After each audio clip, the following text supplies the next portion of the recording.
detalye sa nga na balita sa luwas sang pungsod.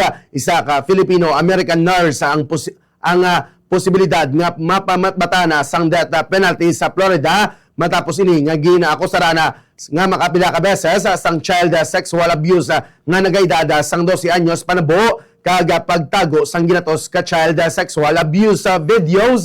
Ang akusado amo siya Schubert Macarata, 41 anyos, nga ginapasakaan sang 47 ka kaso, lakip na ang 12 ka kaso sang sexual battery sa isa ka bata nga wala pa sang 12 anyos.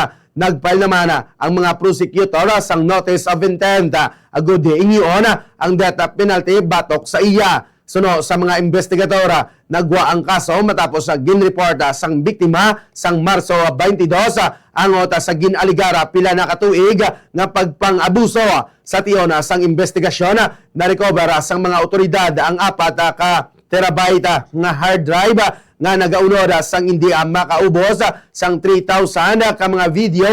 Lakip na ang ginabanta nga 700 nga ginapatiya na child sexual abuse material.